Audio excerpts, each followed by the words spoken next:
TheoTrade. This is Don Kaufman. It's June 6th, 2025. We are just minutes after the cash close here on this Friday afternoon. The market's ripping to the upside, up some 60 handles, taking us once again right to kind of the upper edge of the S&P 500's incredibly tight range. Obviously, that's going to be a topic of conversation here, of course, on this TheoTrade weekend update. But really, okay, listen carefully. What's back in style right now, and you better start paying attention, well, it's the big bad bonds. They are so very back, and that is going to be the risks coming into next week. And I'm covering that right here, right now. Bonds, okay, are in an incredibly threatening kind of posture, and that is going to ultimately impact the S&P 500. I've been saying this kind of week in and week out. It's been a merry-go-round of risks. We're talking about tariffs. Well, this week we have some new risks over here. We're talking about Elon Trump. I'm gonna let that one go. I could go all day about that one. It's fun for the whole family in there. But nevertheless, look, it's going to be bonds. And that is going to be taking, again, center stage in the merry-go-round of risks. We go from tariffs to the, Elon Trump saga. But really, specifically today, we're right back to bonds being the preeminent risk. So let's actually get into it here on the Theo weekend update. One of the first things I want to do is I don't want to talk about bonds initially. I actually want to look at the S&P 500. So, obviously, I talk a lot about the SPX and what we term the expected move. And all we really did this week is we kind of clipped, if you will, the upper edge of the expected move today. And it was a slow week. Like, I'm not going to dance around the fact it was slow. It was not exactly like a spellbinding week. It was a bit of a grind this week. And you're like, here we go. It's beginning of June. It's summer trade. Yeah, before you get off, that summer trade thing over there. Like, look, okay, we are at a critical level as it pertains to the S&Ps. And just show that, I'm actually going to come over here to the ES. Okay, we're going to come right into the S&Ps. And whether you recognize it or not, this is a daily chart inside of the S&P futures. You recognize it or not, okay?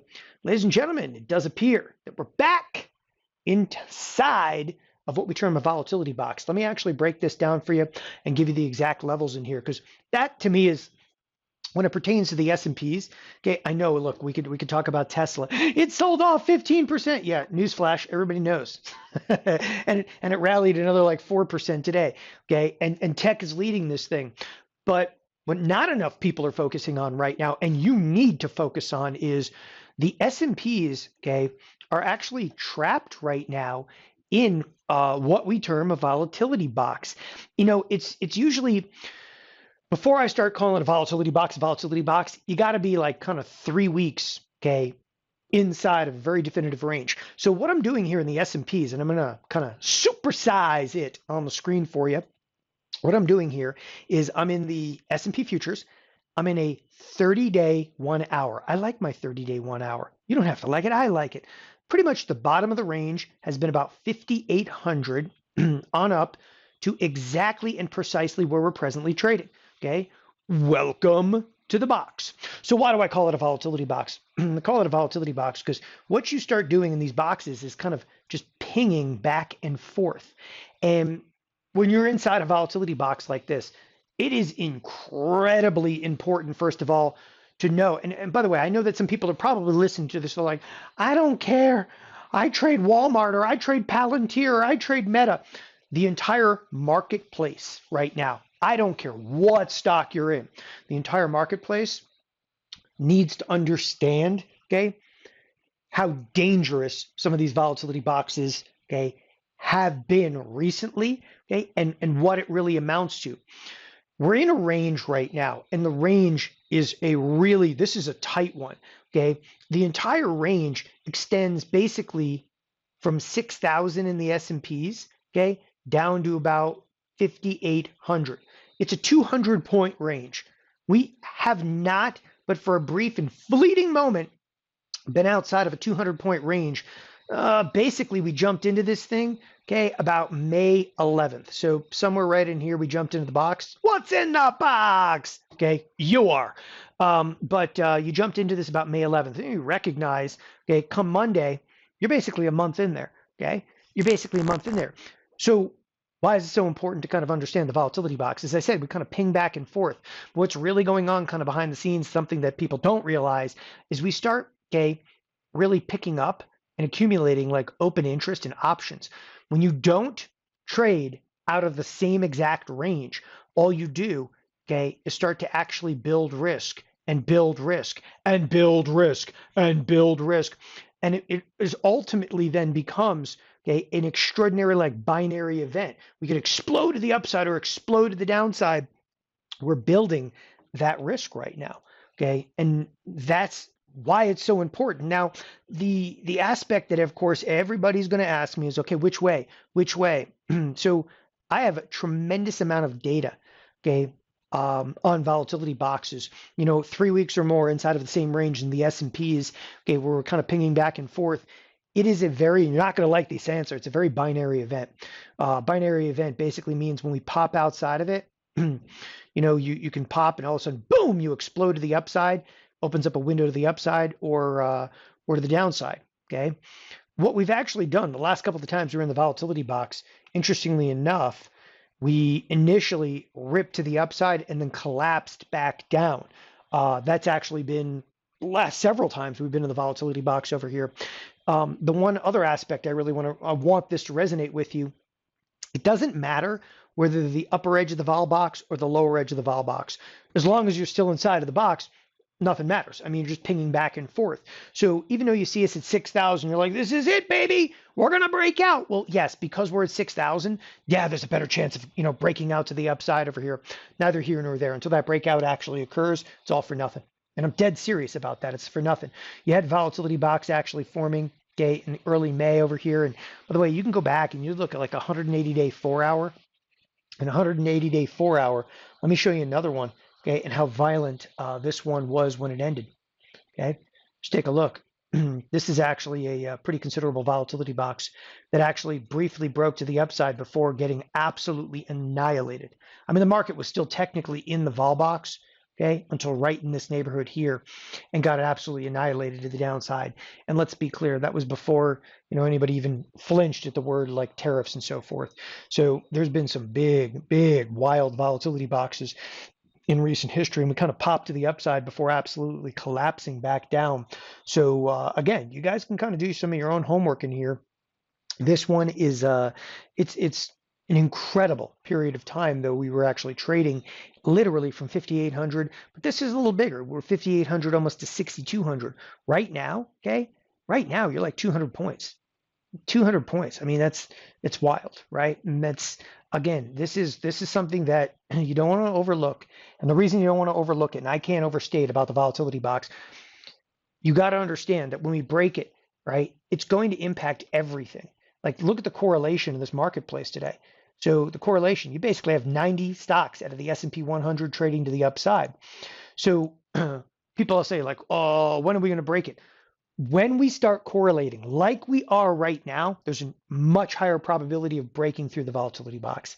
And ironically, we ended up right at the upper edge of that. It's not the absolute peak of it. We're at the upper edge. To me, though, and again, this is my opinion, I don't think this means a squat at this point. It doesn't.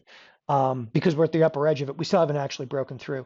And even if we do break through, you got 50 points of upside and see if we collapse back down. But things are going to get real interesting this next week. And the reason they're going to get so interesting is bonds are once again in a threatening kind of posture. So, you can talk about tariffs. Sure, that's actually going to threaten markets. But the thing about tariffs and threatening markets is you can't quantify it. Like I can't sit here and quantify. I'm like, China's going to do this. Okay. I'll tell you my opinion. I think China's going to piss off the United States and we're going to get into it. And that this is going to be a prolonged tariff like war.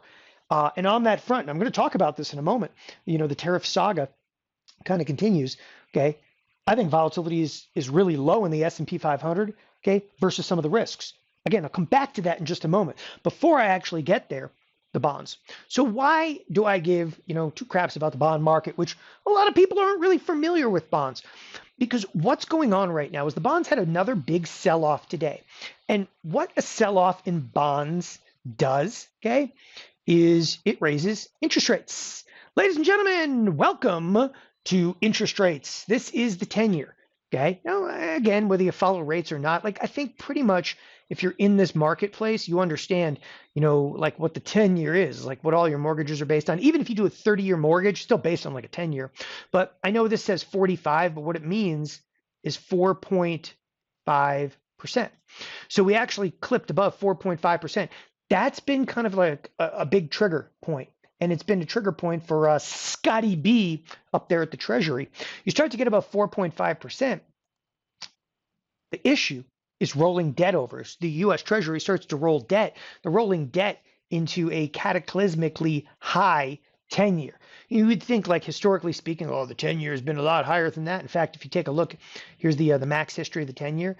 Oh, the 10-year has been as high as 7%. You just can't even compare it like in the 1990s to like right now, because the debt load versus GDP is like as high as like it has been in like World War II. So I don't want to hear the crap like, oh, the market can take a 7%. Hell no, it can't.